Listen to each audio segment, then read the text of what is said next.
on what you want to. All right, cool. I think I'm just going to do email for now.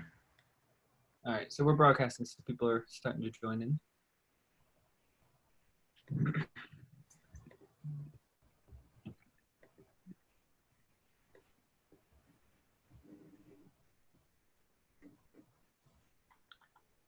Welcome everybody to tonight's JUMPinar. Just give us a few minutes here to let everybody join in, then we'll get started.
Thanks everybody for hanging in there. We're just going to give it another minute or so to let some other attendees join in and we'll get started.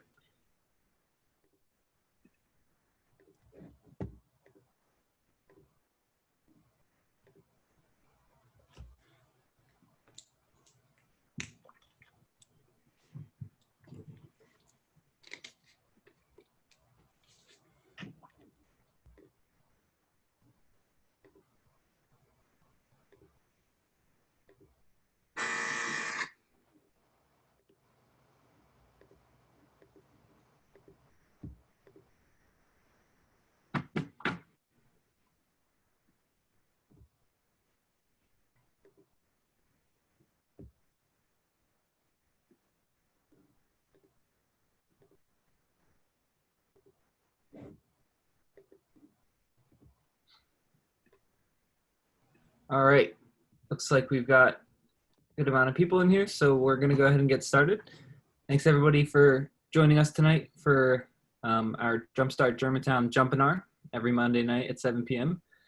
We have an exciting presentation from our friend Ugo here, who is a realtor and developer, and he'll tell you a little bit more about himself. But before we get to that, I just want to do some housekeeping. If you would like to submit a question for Ugo to answer, you can use the Q&A function of Zoom Webinar. So on the toolbar at the bottom, you should see a little Q&A thing with 2 chat bubbles. You can click that and enter your questions in, and Angie and I will go through the feed and answer them or ask them to Ugo when they're relevant. And if there's any leftover ones, we'll save them towards the end and have a little Q&A once his presentation is wrapped up. And the chat is going to be disabled while Ugo is giving his presentation, just to keep the questions coming through the Q&A tab. But towards the end, we'll disable it, or we'll enable it for all the attendees so you guys can network and reach out for some information from other attendees or anything else you need. So before we get started and I introduce Ugo here, Angie, is there any updates from Jumpstart Germantown? Just wanted to welcome everyone again, and if you have not joined us before, let you know that we are lending Jumpstart Germantown and Jumpstart Philly, both making mini loans. Derek can attest to the number of loan applications that we're receiving, so it's great. Keep them coming. And also just wanted to remind everyone that Jumpstart Philly is now available to folks who are not graduates of the Jumpstart program. So now both Jumpstart Germantown and Jumpstart Philly does not require you to have graduated from a training program to apply for the loan. So just wanted to put that out there. Cool. Yes, you are all keeping the intern very busy. Don't worry. Okay, well, without further ado, let's get started with Ugo's presentation here. Tonight we have Ugo Opera, who is a realtor and developer and a well-known friend at Jumpstart Germantown. So I'm going to hand it over to him and he can get started on his presentation. All right. Stop sharing my screen. And you should be good to go, Ugo. All right, let's see.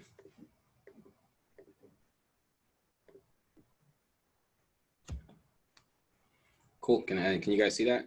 Yep, you're all set. Awesome. So first and foremost, I just want to say I'm super happy to be here. I've always been on the other side as an attendee, watching all these awesome people talk, and now to be on the opposite side is making me very nervous, but then also super excited to be here. So the topic I was called to talk upon is how to handle or work with investor friendly realtors and how they can be a potent tool or team member on your roster as you go to build your portfolio, whether you're a flipper, a buy and hold, a small multifamily commercial guy, whatever it is that you're trying to do.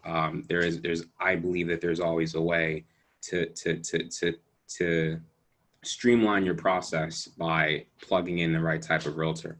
So just want to go over some of the topics. First thing we're going to talk about is, well, who am I? And where I got started in real estate. And it was all the way back in 2012 when I was still in college and I got introduced to the sheriff cells. So I would do the assignments and get something locked up at the sheriff cell for a really low number. I'd have 30 days, run around with like a chicken with his head cut off, trying to find a buyer, assign it, collect the difference, and big sigh of relief because I didn't lose the deposit. And then just through doing that, one of my mentors suggested I get my real estate license, and that was not the goal. I had no intentions of becoming a real estate agent when I got into real estate. The intention was to be an investor, right? It was to own a bunch of properties. They were making money and not have to worry about clocking in. That was the goal. Being a real estate agent felt like I was taking a step backwards.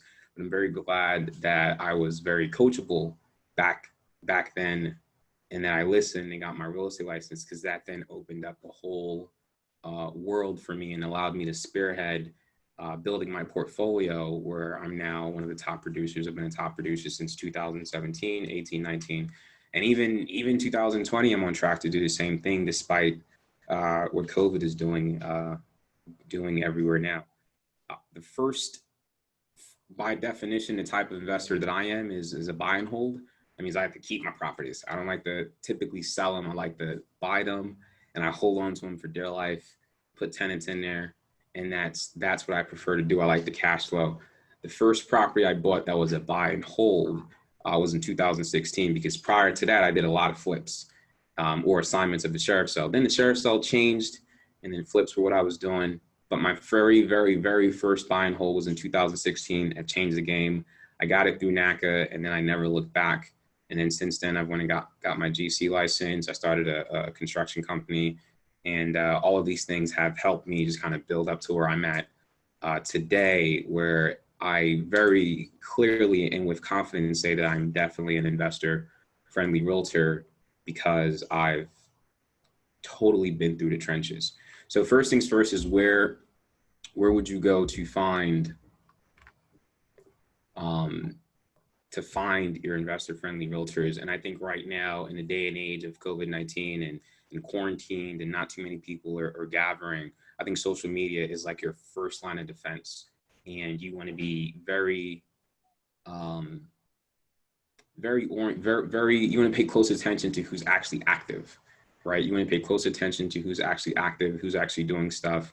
And social media is a phenomenal way to really reduce that barrier, right? You can slide in anyone's DM and ask a question and see where that goes to, or introduce yourself and kind of take it from there. So I really love Instagram. LinkedIn is more of a professional platform. I'm not big on LinkedIn. Facebook, absolutely. Facebook groups is a really good place to go in there and grab contacts and resources and referrals, because there are so many groups that are centered around investing in real estate. And Philly has tons of them, so many of them. It's very easy to go in there, make connections. 9 times out of 10, you're going to see a realtor in there anyways. Interview as many as you possibly can, and take it from there. Twitter, I'm not as I'm not on Twitter as much, but it's definitely, if that's a platform that you use, same thing. You know what I mean? There are also, you know, Twitter is interesting because you can track certain hashtags. So you can definitely set up a hashtag and track it and see if there's any realtors that come up in that way. So very, very useful. I think social media right now is just an open playing field where it should be very easy for you to head out and interact with somebody and kind of take it from there from an investor friendly realtor standpoint. Next up, I would say is friends and family, right? I think that the power of a referral from someone that's actually been through that process is very, very powerful because you already know, all right, well, it's a proven process. You can kind of let your guard down, but I would not let your guard down. I would ask for the referral, but then still interview and make sure that, you know, they're checking off your boxes. Another one that that I really like is Bigger Pockets. So Bigger Pockets, it's biggerpockets.com, all one word, but they actually have a really nice depository of real estate agents that you can, you know, track by zip code or area or whatever the case may be. And Bigger Pockets is phenomenal because it's a website built solely around the notion of real estate investing. Like that's it. So there's no reason a realtor would be on there unless they're investor friendly. There's just no reason that they would be on there. And then before COVID-19 happened, you know, meetups.com was phenomenal. That was one of the ways that I was able to get into real estate. That's how I was able to meet a lot of my early mentors that kind of helped me build the foundation and really led me towards stepping into the role that I'm in now. So I actually owe meetup.com a lot because that was a platform where you can go in there, type in real estate, it would pull up a bunch of events that were going on. Same thing with Eventbrite. It's very similar to Meetup, where you go in, you type in an event, it'll know where your area is. It'll let you know like, hey, here's all the events that are going on around this topic, and you know, here's the dates. Some of them are paid events, some of them are not paid events. Some of them are free to join or free to attend one, and then you got to pay a membership or whatever the case may be. It was all worth it. You know, I had a blast.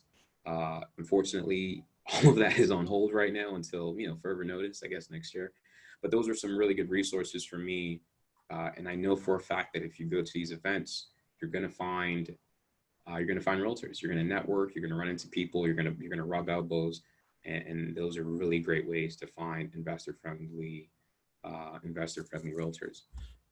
In talking about investor friendly realtors, I think it's important that we kind of define, like, all right, what is an investor? We just talked about how to find it. Well, what is an investor friendly realtor? Like, what does that actually mean? And of course, I did a Google search on investor friendly realtors, you know, Google everything.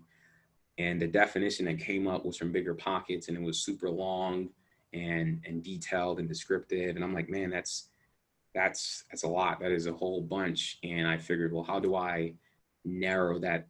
How do I narrow that down so it's easy to understand? And what I came is that it's a realtor who understands the investment game and has the bandwidth to take you on as a client, right? So, and 9 times out of 10, when you have someone that meets those two criteria, they're also probably an investor as well, right? So that really lends itself to everything. Understanding, I think, is probably one of the most important thing, because what you're trying to accomplish differs drastically from what a homeowner is trying to accomplish, or someone that's buying a house to move into is trying to accomplish. So I think I really wanted to talk about the bullet points that I focus on when I'm working with a person and they're spitting at, oh, I'm an investor game. I really want to make sure I understand what's going on with them. And one of the first things I think it's important for a realtor to understand, or that they should seek to understand if they're trying to help you out, is what are your goals, right? Like, people come into real estate for so many different reasons. It's important that if someone's going to be working with you, they have a clear understanding of what your goal is, right? And a simple goal would be, hey, I'm a fix and flip investor. I'm looking to net $300 per project, and I'm looking to do 3 flips a year. I got a son I'm trying to put through college, right? Something like that. Or you could say, hey, well, I'm a buy and hold investor, right? I'm looking to net 500 per unit, per door, whatever the case may be. And I'm looking to do 4 units a year. I want to retire my wife before our 3rd anniversary, something like that. Maybe not 3rd anniversary. I mean, I don't know. something like that. I mean, and those are goals where like I write them when I'm talking to a client. I take notes and I bullet point them and I highlight them because, that's the powerful why that's going to drive this person to do what they're going to do. Because real estate is not all, it ain't all sunshine and roses, you know what I mean? So understanding why they're doing what they're doing, especially if they're a first timer, especially this is like their first experience, whether it's their first time at bat, understanding what's pivot, what's making them make that transition, to me as a realtor, is very important, because that allows me to kind of connect with them on a deeper level versus just like a transactional thing.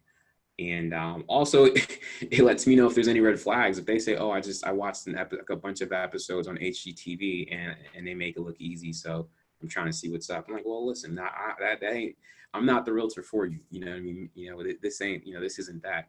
And then another thing, the next bullet point would be a client situation, right? So in this one, you got to do a little bit of digging. A lot of people are, they have their guard up when I ask this question. And I think that once they understand that I'm only asking to make sure that I can help them or guide them in the right way, they kind of loosen up.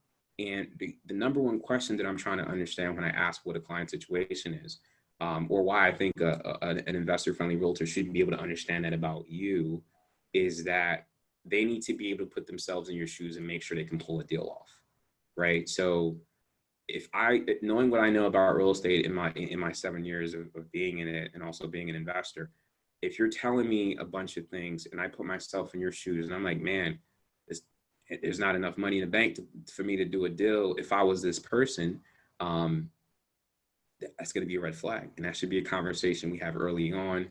That should not mean we go look at houses. That doesn't mean we keep throwing these lowball offers and wasting time. It just means we might need to take a seat, reevaluate what we need to do, and then come back when we're actually ready to make it happen, right? I think the benefit of a realtor that understands investing is they're going to save you a lot of time, right? You're not going to be out here spinning your wheels trying to get these crazy lowball. Sometimes you might. Sometimes I get lucky. I'm not going to lie, but 9 times out of 10 you're not, right? The actual investors are going to make offers where the numbers need to be, and they're going to take it. And then always want to check a client's understanding. So your real estate investors should understand at what level of an investor that you are, and then they should be able to fill the gaps if they see that there are any gaps, right? So there's the basics of things that you need to understand, right?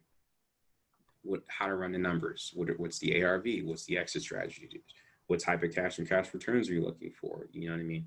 Things like that, where as you're looking at property and you're sizing up which one makes sense to put an offer in, your realtor should be right there to help you out with all these things, right? One of the things that I love to do is I love to challenge my clients on creating multiple exit strategies. A lot of people say, oh, I'm just a flipper, I'm just going to flip it.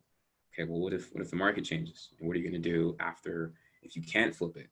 You know what I mean? What are you going to do if the market changes and you thought you were going to walk away with 30,000? Now you might walk away with 10. It's a big drastic flip. I totally get that, but you just got to plan accordingly for these type of things. And then on a more preparatory level, making sure that this person is structured the right way. The finances are in place, the cash to close is in place, LLC is structured the right way. If they're buying an LLC, maybe they're not. Maybe they're buying, maybe they're buying underneath their name, which, talk to your accountant about that. But these are just some things that come into play where a realtor that understands the investment game, they're going to want to make sure that you have covered as well, because you don't want to get caught without having these things. You want to have them in place before you go look at houses, before you go put an offer in, so that when you do find that right property and the numbers make sense, boom, you're ready to roll. There is no, oh, wait, let me go get ready. You don't have to get ready if you're always ready. But all of these bullet points are really just pointing towards one thing, is that understanding breeds met expectations, right? And that's super important, because there's so many moving parts in this thing. If the expectations that you have for your realtor and the expectation that the realtor has for you start to not be met, then you start having friction, and your realtor should be your number one fan and ally in this journey. So when that's not there, you start to see a lot of problems. And by focusing on making sure that your realtor understand these things, you create a better synergistic relationship, and that's super important. Questions not to ask. Hold up. Yeah, I have a question. So what are some warning signs that you would say that are kind of like red flags, like, oh, I should really not be working this person, or maybe you form a relationship with them and you get started working with them, and then the curtain kind of gets pulled back, and you're like, oh, maybe this isn't. Is there anything that you think people should look out for as red flags or warning signs? Oh man, a lot of realtors are gonna hate me when I say this, but like if they don't own investment property, Mm-hmm. I think that's probably a red sign. Mm-hmm. And my mentor had a conversation with me about this. I don't quite know how the fairy tale goes, but it's like if someone practices it, if someone claims to be a profession in a field that they don't invest in, then they're truly not the profession. They're truly not the professional. Right. Right? So experience is what proves that they're not talking out of their behind, Correct, exactly. So that would be a big red flag. If you ask them, hey, have you ever done a flip? Do you own rental properties? And the answer to both of those is no and no. And again, most realtors are going to hate me for saying this because you do have good investor-friendly realtors that don't own any rental properties or any or don't do any flips or invest in real estate, period. But I think they're anomalies, right? They're outliers and not the norm. The norm is that typically an investor-friendly realtor is also a realtor that eats, sleeps, and breathes investment real estate, and they carry their license to provide that service because they're like-minded kindred spirits. Right. And I'm sure, there's plenty of realtors out there who have probably done, like you said, a ton of Googling and think they know everything about these terms. But when it comes into practice, it falls short. Correct. Yeah. Great. Well, thanks. Good question. So a couple questions to kind of change how you can become a better client for a true, like an investor. Things to not ask that might turn an actual person that could help you out. Let me rephrase that. Things to not ask a realtor because they will show how unprepared you probably are. So don't walk up to a realtor and say, I'm looking for a good deal. Do you have any for me? Right? The problem with that would be it's too vague, right? You need to have a definition of what your good deal would be, right? I'm a buy and hold investor. If you're a flipper, we'll have two different definitions of what a good deal is going to be. And this one, I get this one a lot. Can you send me homes in a nice area with high comps? So many things wrong with that question. It's innocent. All these questions are innocent enough, but that question, the biggest takeaway for me is like, I don't know what your definition of a nice area is, right? So that makes it really difficult for me to do my job if that's the only compass that you've given me. It makes it very easy for me to get lost. And then I get this one a lot for people that want to get into the rental game. Can you get me a place that I can rent out easily, right? And that sounds very innocent, right? Like I need a place where the turnover, or where there's an abundance of tenants, right? Luckily for Philly, like right now, or Philly historically has never had a problem with placing tenants, but that question kind of overlooks so many things, right? Because what about cash flow, right? Cash flow should be the most important thing when you're looking at rental properties. So these are just some questions, or these are just some questions to think about, and then similar questions along these lines where when you're talking with a realtor and you're interviewing with them, you just want to deviate from asking because they kind of shine light on, I guess how much research you haven't done on your end, and that's just never a good look. Most realtors like me, I'm going to help you out anyways, but like it's just these are red flags when I hear them, right? So just be careful about these type of questions and things that are or similar to them. Another thing that I never thought about, and this was actually brought to me by a client, right? Because I've never worked with investor-friendly realtor because I'm a realtor myself. So I had a client that brought this up to me because they were working with another realtor, and then they came to me because of these issues. And the way that she summed it up was that the person was a great person, very attentive, and showed properties, but just lacked the bandwidth, right? And just kind of broke it down to me in these things. The experience person didn't have you want someone that has market experience of the market, experience of the transaction type, right? So what do I mean by transaction type? Is it a foreclosure? Is it from Hubzu? Is it from auction.com? Is it for Zone? You know what I mean? Is it prop offers that we have to put the offers in? Like what type of transaction is it? and how do we go about putting the offers in? Because sometimes we're going after distressed properties, you're not just submitting it to the listing agent, or you're not just submitting it to the seller. There's different types of properties, different types of transactions, and different types of ways to put the offer in. So, and if you're not working with someone familiar with those transactions, your offer, it might take me 30 minutes to put my client's offer in. It might take your realtor 3 days because they're just not familiar with what's going on. And that's unfortunate because you may not even know that you needed to know what type of transaction types to be mindful of. So that was problematic. And then also property types. So a lot of realtors on the MLS, right, will just go off of what's listed on the MLS for the zoning, right? So sometimes you'll see something like this. You'll see a property where it says, oh, it's a duplex, right? And it's listed on the MLS as a duplex.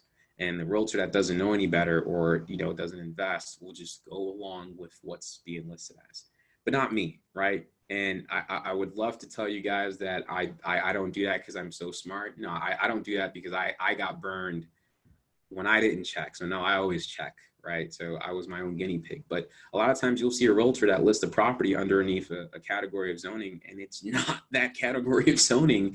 And not to bash my colleagues, but sometimes we assume that the current use that the seller is using their property as is the actual right use, and that doesn't always add up. So it's important to always validate that with the city of Philadelphia or whatever municipality that you have before you write the offer in, because if it'll save you guys a lot of time.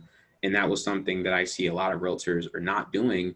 And then on the flip side, you'll see there's a lot of opportunity in this, because you'll see somebody list the property as a single family dwelling, and the gem is that it's actually listed for RM1. So it's a property where it's being marketed as a single family and priced as a single family, when in reality, it has the capacity to be a duplex by right, right? And of course, the duplex by right is significantly more valuable 9 times out of 10 than the single family. So you may be able to luck out, and I've done this several times like that, if you know how to look for it. So that experience is super, super important. Next thing is time to devote. If you have a realtor that is super busy and they have an abundance of clients, that may not be the best fit for you. Not to say that that person can't assist you. It's just realtors are a lot more, how do I put this? A lot more, there's a much higher frequency in looking at properties when you're an investor. It's just a much higher frequency because it's a numbers game. You have no emotions tied to it. And all the houses are, for the most part, the type of investors that I work with, everything's ugly. It's just 4 walls. We just need to see how bad are the 4 walls and the roof, right? That's just really what we need to see. Is it, can I deal with it? Is it super bad? Is one of the walls leaning? How bad are the 4 walls and the roof? If it's not too bad, and the numbers make sense, we'll put it off. But the time to devote, the most important thing now with all the technology that's going on, is you just want to make sure you have someone with the right systems and processes that can service an unlimited amount of clients, and typically have a team in place, you know what I mean? So that, if you can't get to him or her, there's an assistant that can help out, or, another realtor on the team, like something like that, where you're not just relying on one person. Not to say it can't be done, but that team effort is so much more powerful than a individual that's trying to do it all. And I know because I've done both. And then the last one is super important. Contract to close, right? I think an investor-friendly realtor doesn't just understand how to look at a property and say if it's a good investment based on the criteria of what the client has.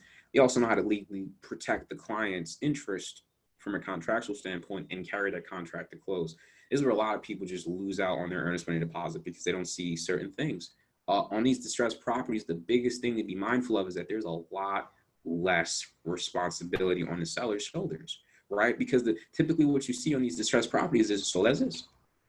Sold as is. That means, whatever the situation is with this house, as it, I'm not fixing nothing. Sometimes they're not cleaning people out. Sometimes there's tenants in there and they're not kicking them out. Sometimes they're not legally tenants. You know what I mean? You got squatters in the building, and the seller's like, here goes this property with the squatters. You handle it. So it's very important to do the best that you can to give your clients a way out should something unforeseen pops out, right? Or should situations change or whatever the case may be. So that's very important as well. And then also, it's very important to understand that just because you've had a conversation with a realtor, that doesn't mean that you guys are now on the same page, and that what we call a fiduciary duty exists. You know what I mean? So for example, if I have a company, right, and you go through the interview process, I'll tell you that you have the job, right? You're not going to just show up at work, right? You're going to want to get what's called an offer letter, right? And then a welcome package and something from HR. And, there's a whole slew of things that you have to sign off on and verify and things like that before it's official. So in this slide, I just wanted to bullet point a couple of the things that you guys are both going to need to have, you and your realtor, to make everything legit. So proof of funds, number one, showing the realtor that you got your money situation taken care of. If you don't have the proof of funds and you want to have a pre-approval from lender or hard money, shout out to Jumpstart Germantown. They're my preferred. Consumer notice is something that you're going to have to sign off on. Buyer agency contract, that is also AKA the offer letter, which is what's going to bind you and that realtor together and make it official. COVID-19 addendum is now a new thing that's being added. And then the hold harmless. So depending on how funky these houses that you're going into, you're going to need a hold harmless. That just says, listen, you go in here and you step on a nail, and it's not your realtor's fault, right? It's your fault. You should watch where you step. It's pretty much what it is. You can't sue me. You can't sue the seller. You stepped on the nail. You got to fix yourself up. So, and a lot of these, the realtor is going to send to you. So everything here is going to be sent to you except for the proof of funds or the pre-approval. And then I put this slide in here because I really wanted to make sure that you guys as investors are maximizing your time with these realtors, or any person in general. These are just two things that I find to be extremely helpful for my clients that adopted it and have made it a habit. Number one is to know everything you can about the outside of the property before you're showing with the realtor. What do I mean by that? That means that your realtor is there to give you access on the inside, right? So outside of you trespassing or breaking in or whatever, you're going to need the realtor there to get into the property and look around to see what the condition of the property is. However, there's nothing stopping you from checking out everything else outside of the property, right? There's literally nothing stopping you from doing that. So what do I mean by that? Drive by the house. Drive by the house, ma'am, sir, please. You know what I mean? Make sure you like the neighborhood, right? Make sure you are there on a Saturday night, on a Sunday morning, or whatever. Make sure you're okay with what's going on in that area. Pull up a Google Maps. Make sure you know where it's at. Check the surrounding commercial districts. Is there anything that you don't like that's around the corner or within walking distance or whatever the case may be? I have one investor that won't buy anything on any street that has a bus stop or a public transportation. He just won't do it. So the moment a property hits the market or I send him something, he says, Ugo, this is next to us. There's a bus stop 2 doors down from the house. I say my bad. I didn't see that. And then this last one, it's a little bit difficult to do when you're first starting off, but it's something that you'll start to get the hang of as you go through it. And it's try to anticipate what the highest and best use is going to be, which can be difficult if you haven't seen it yet. But this really challenges you to, before you go out to look at a property or before you even send it to your realtor to say, hey, look, I'm interested in this. Your first thing should be, let me check public records and see what this thing is zoned as. Right. And then based on the zoning, based on the square feet of the land, now you start to reverse engineer it and think to yourself, okay, cool. This is zoned as an RM1. I can do 2 units by right. If I do 2 units by right, ARV is going to be around 315 versus if I kept it as a single family, ARV is going to be around 250. But then the rehab is also going to be higher. So now you got to, pros and cons. So that's the type of thought process that should come through. And again, it's going to be a little bit tough when you first start through.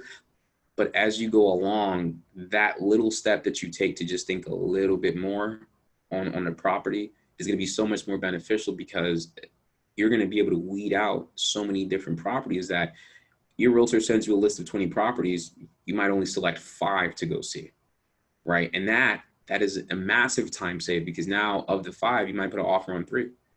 And of the 3, you might get 2 of them because you're so sniper focused or you have the sniper mindset on exactly what you're looking for, it makes it that much more easier to find deals. So that's why a lot of times for me, as a realtor and an investor, when people are telling me like, oh, there aren't any good deals out there, I'm like, man, I just sent Angie, two things that we need to get under contract this week. How are you guys not finding deals? They're literally scattered all over Philadelphia. Some of y'all driving home saw a couple deals. You know what I mean? There's so much opportunity out here. It's just people don't really take the time to dig, and real estate is all about digging deep. So just two things I wanted to add on that I think are very helpful, especially if you're getting started. Again, the last one is a little bit difficult. That's definitely something you would want to try and partner with your realtor for, and make sure you understand it, make sure you even know where to get the zoning, make sure you know what the zonings mean. Philly makes it super simple. Philly makes it super simple, but if you're not buying in Philly, you're buying in different municipalities, then you just want to make sure you're understanding their zoning codes and what is allowed and not allowed. So one of the things. I just wanted to jump in real quick. I think you had mentioned it earlier, but I'm going to put it in the chat that atlas.phila.gov is a great resource for finding those things you were just mentioning, the zoning, any L&I violations. They also have great imaging. So you can look at that satellite image, and it's usually not always, but more recent than Google Maps. And you can look at the roof, you can look in the backyard, some of the things you might not be able to see from the listing pictures. So just wanted to put that in there. Totally forgot. And then also within Atlas, you have the ability to see all of the L&I records as well. Well, as many of they scanned. And that in itself is just a treasure trove, right? Because sometimes you'll land on something that has a use permit, but they haven't been using a use permit. So for example, just picked up a 3-unit, and that was something where the seller had not been using the use permit for 3 years. I was able to buy this, just renew the use permit, and now we're back at three triplex status from something that was owned as a single family. So of course I went from single family valuation to 3-family valuation, which makes me very happy. And the world just keeps on spinning. So that was a great plug, Angie. I totally forgot that.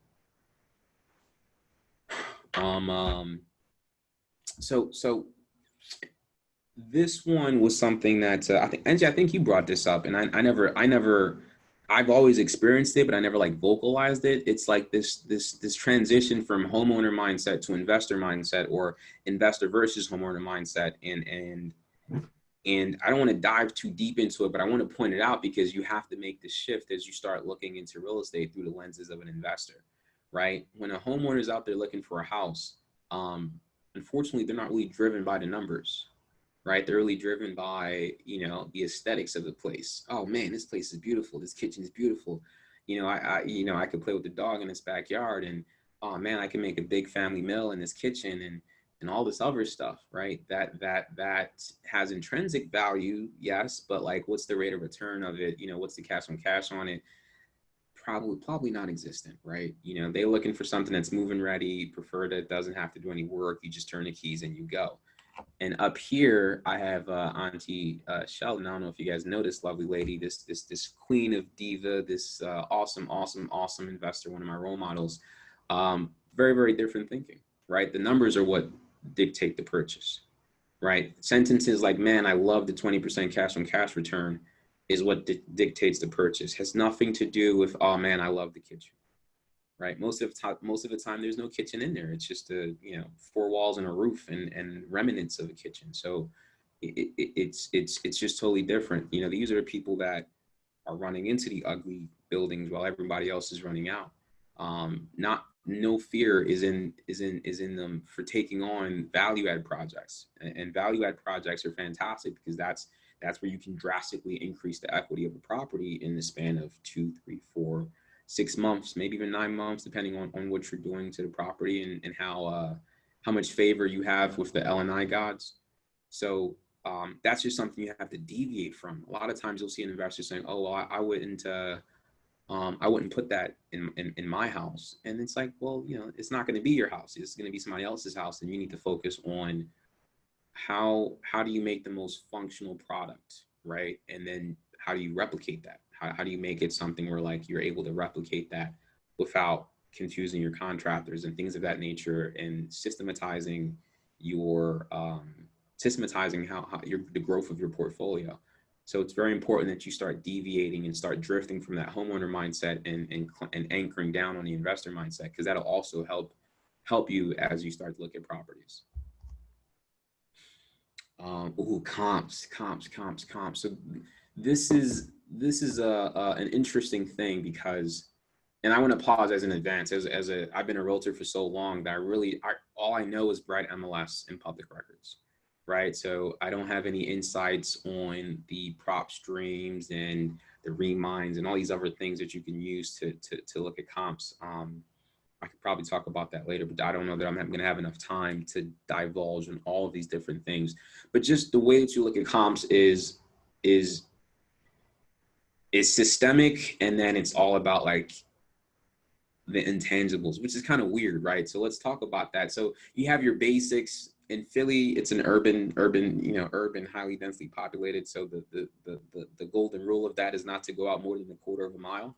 You want to match same bath, same bedrooms, same square feet, mechanics, etc. And all of that is in a perfect world.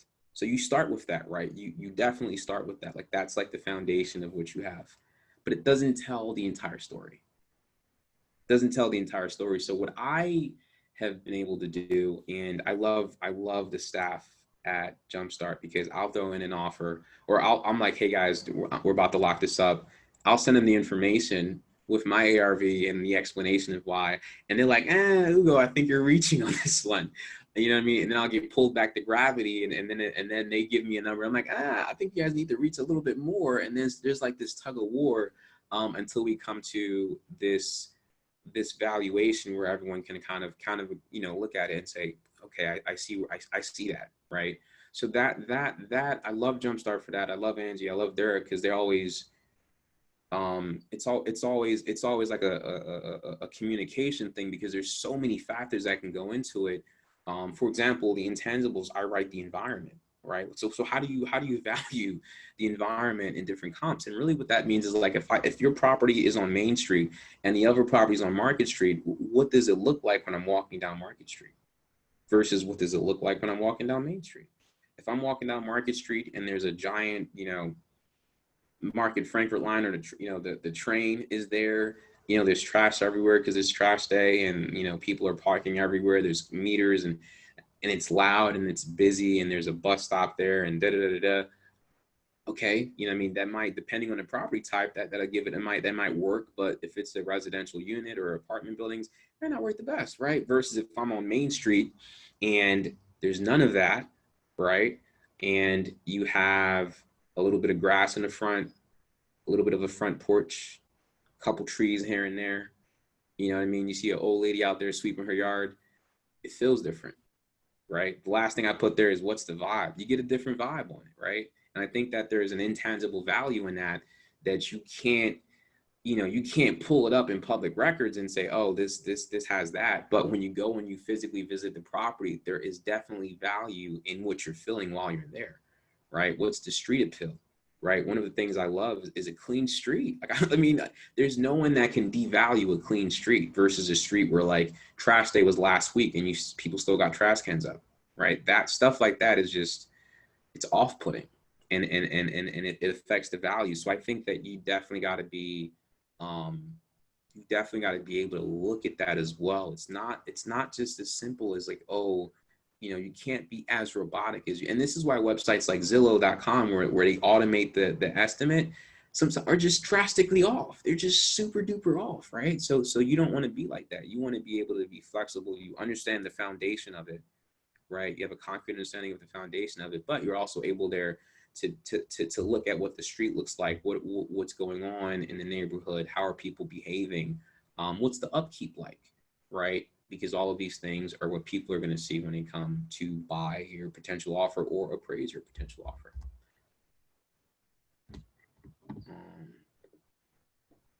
And Philly is so hilarious because it's literally it's literally like this little, like this block here is worth 250, and then you walk and you turn the corner and then this block right here is worth 350, right?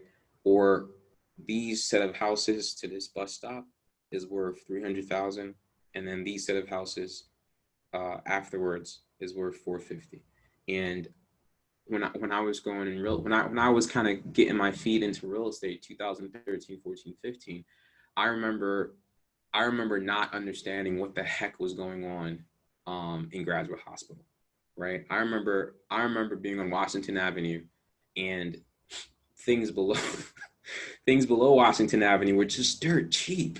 And I'm like, I could throw a rock and hit that new construction property from this new construction property, yet there's just a drastic difference in value. So the untrained eye will say, well, you can use the properties that are above up the street for comps because they're up the street. No, you can't. You can't. There's certain blocks in Philly that run a divide, and you just have to know what's going on in the city of Philadelphia.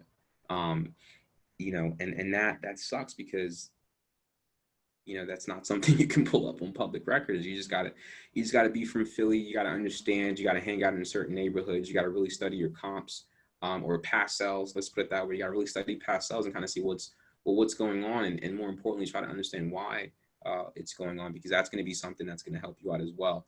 And this is just going to continue on the comps because it's very, very important. The setup, I think the setup is super duper important, right? So what do I mean by the setup? Well, let me ask you this: how is it? For example, is it a street where there's only parking on one side of the property, right? If we go back to the Main Street and the Market Street analogy, if Main Street has parking on two sides of the street, and it's a two-way street, right? And one of the comps that you're pulling from is a one-way street, and there's only parking on one side of the street. That is not a good comp.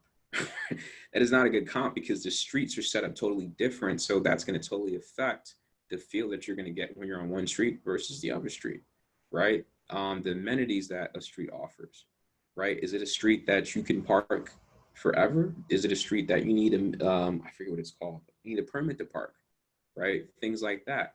And then also this one, I didn't even think about this one until earlier on, the impact of zoning on certain streets.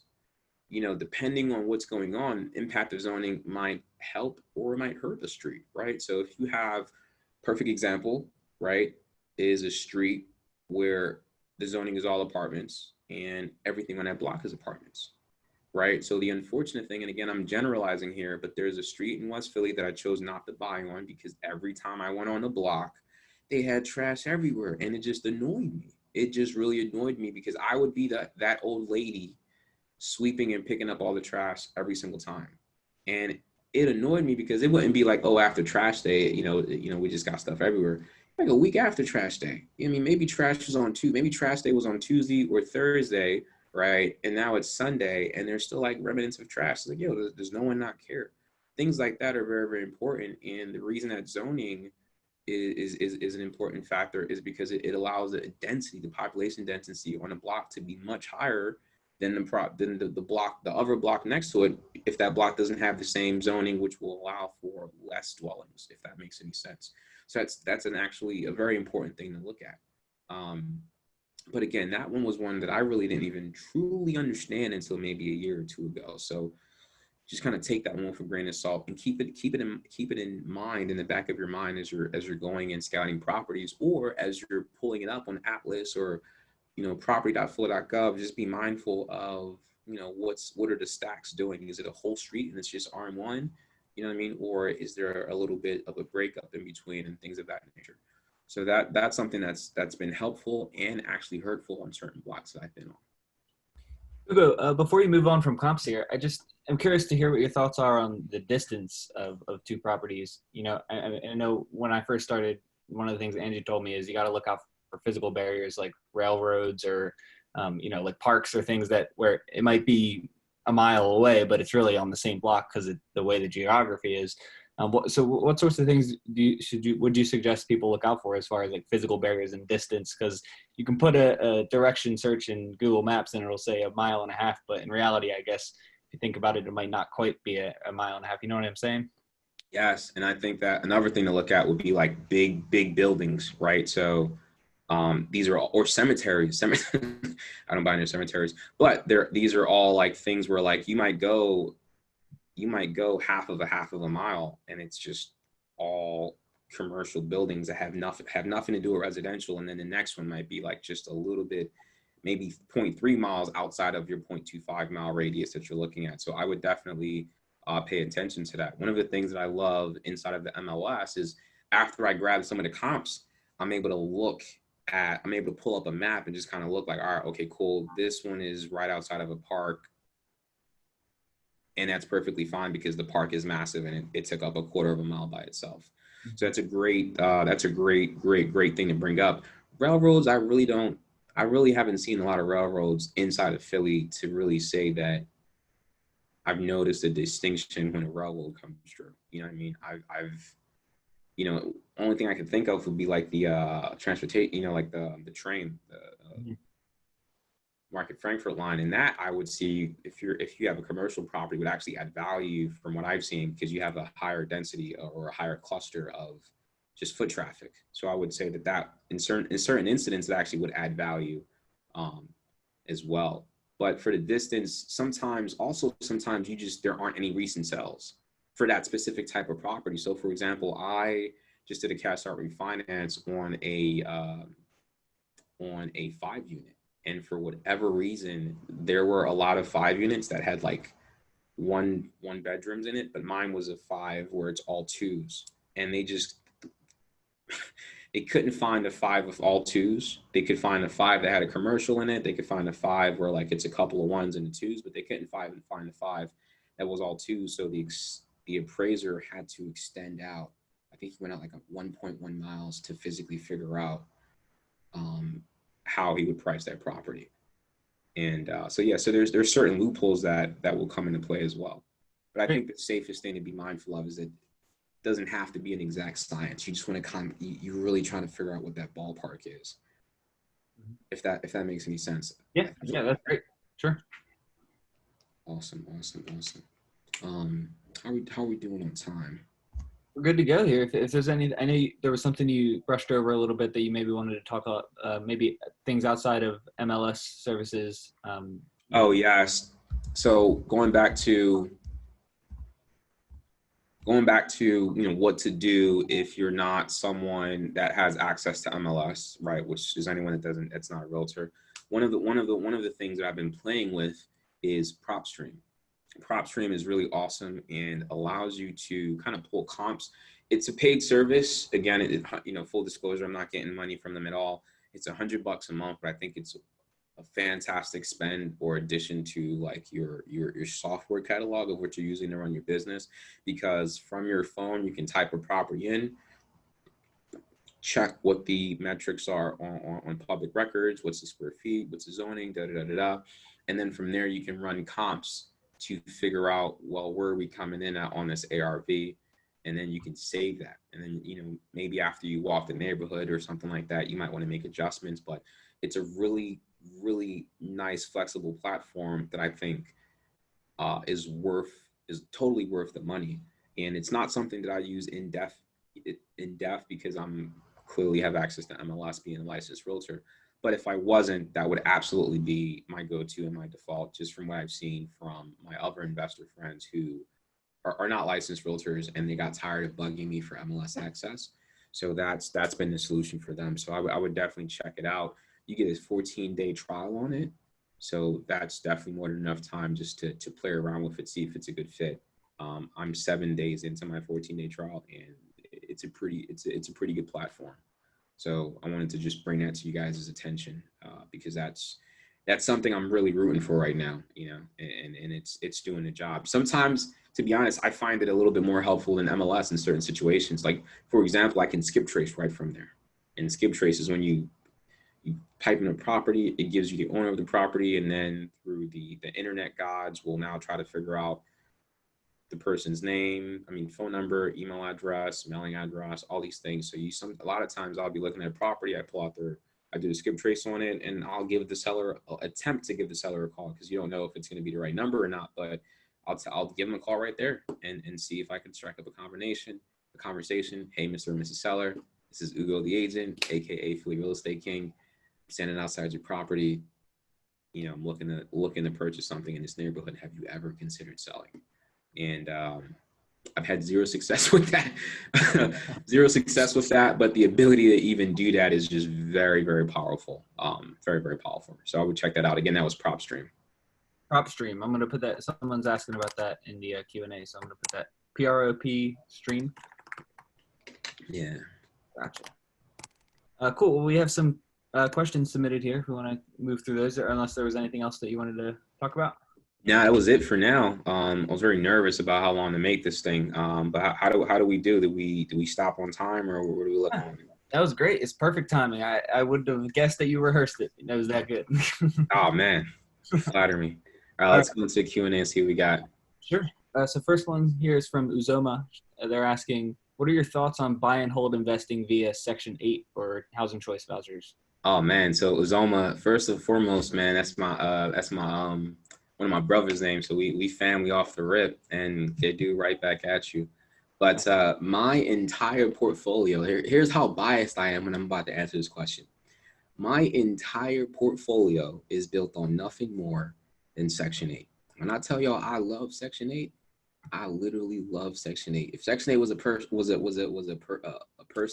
and they were female, we would probably be in some type of romantic entanglement or whatever the case may be.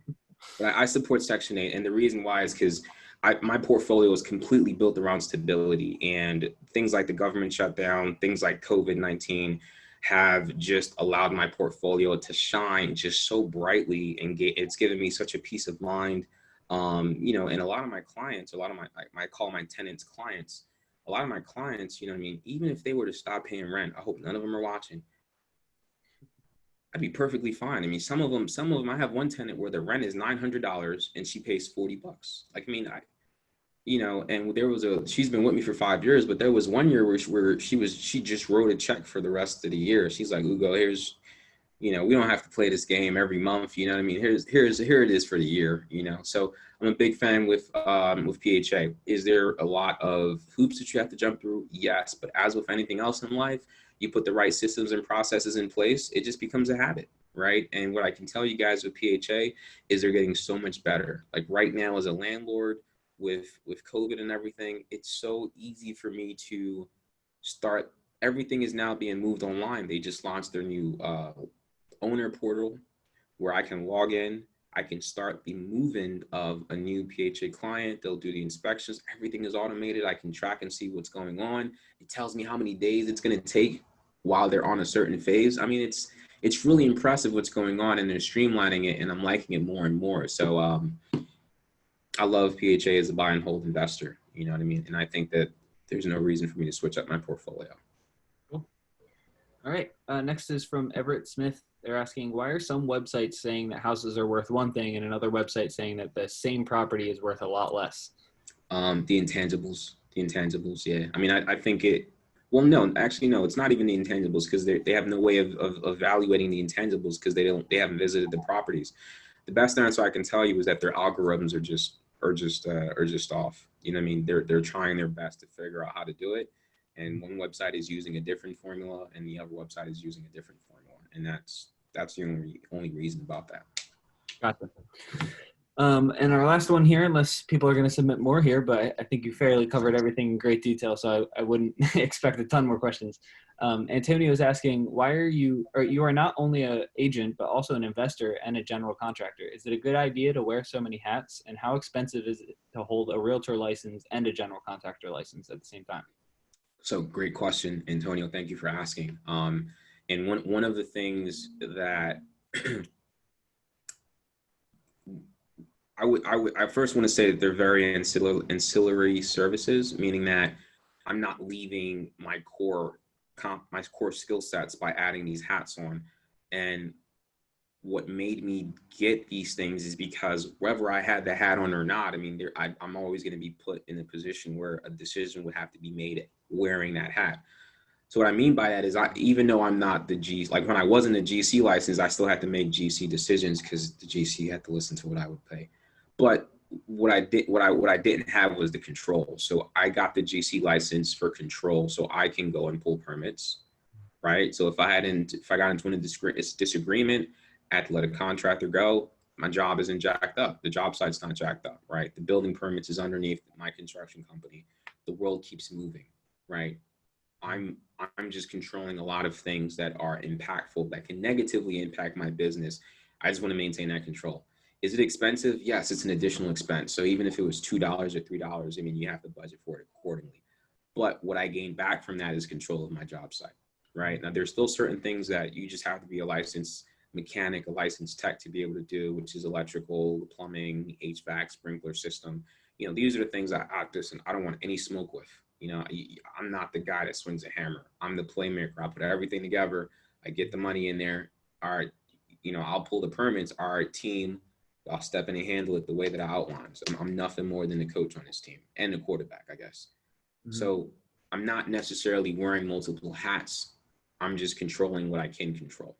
Mm-hmm. I still rely very heavily on very skilled tradespeople to do certain things. It's just I pull the permits because I don't want one of them to leave a project and now I'm scrabbling to find something else, if that makes any sense. Sure. Yeah, that's great. One more here from Sam Pruner. Any suggestions on tips with regard to screening your Section 8 tenants?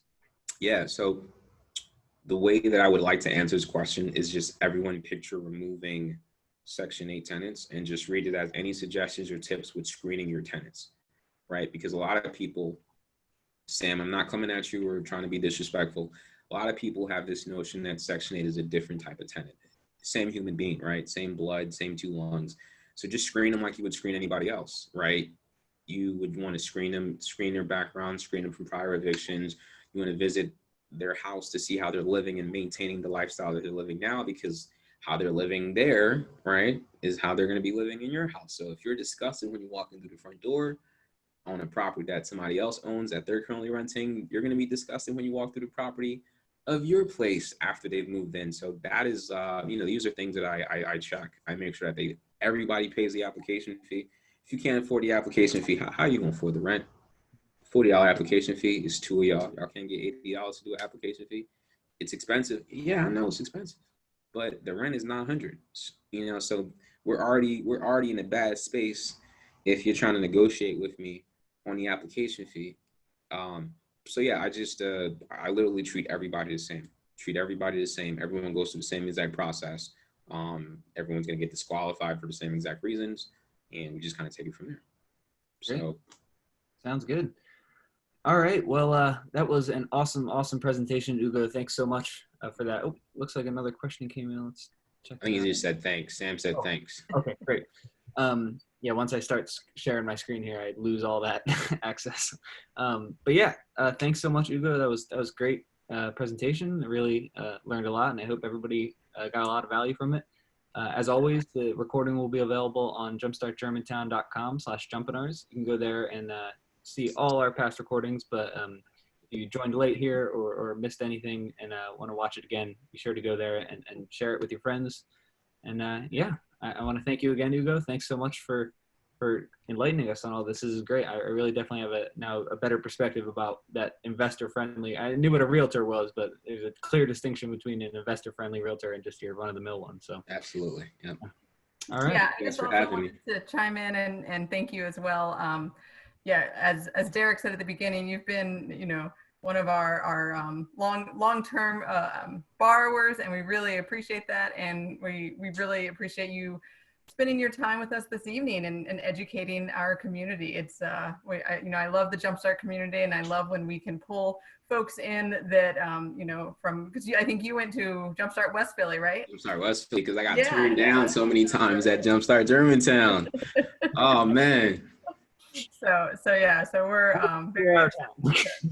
very excited to have you share your knowledge with the community. Cool. We had a couple questions hopping. Should I answer this one real quick? Yeah, sure. Go ahead. So a drafter is someone that can do floor plans. Architecture is someone that's actually licensed to submit. So architecture can stamp it, a drafter cannot. So a drafter can go in your house, give you the floor plans, the fireproofing, what type of drywall to use, structural beams and everything like that. But when it comes to anything structural, architecture has to stamp it. If not, then you're like right now I have to tear down a wall and rebuild it. That's not drafter level. That's architecture level all the way. Structural engineer as well. So that's the difference. How much for GC license? Depends on where you get it from. Anonymous attendee. That's my favorite viewer. All right, I think that's all of them for now. Cool. All right. Well, thank you, everybody. I would hopefully see you next week. Oh, I think I have the agenda for next week up. Forgot. And the real estate man, love that guy. Yes, on August 17th, we have Next Steps, Tips for Growing Real Estate Developer with Dan Harvey. And on August 24th, we have Sherman Aronson with What is Green Building? So and next week, I just wanted to shout out to one of our other jump starters for giving us the idea for this topic, Rakeem Miller, who has been doing some great work in Germantown area and is growing his business with his partner, Kwame. And they are like, hey, we don't know what we don't know. Can we find out? And Dan Harvey is definitely someone who's grown his business. So I think that should be a really great session to just kind of, learn from him. Maybe mistakes that he might have made so that you don't make them when you're growing your real estate development business. So should be a great one. Yeah, and we'll be sending out emails with the registration links for those typically like 6 days prior, as well as you can check back on jumpstartgermantown.com. The events page should have the registration links there. All right. Well, thanks so much, Ugo, again, and hope to email with you soon. Definitely. All right. Thanks, everybody. Have a good night. Thanks.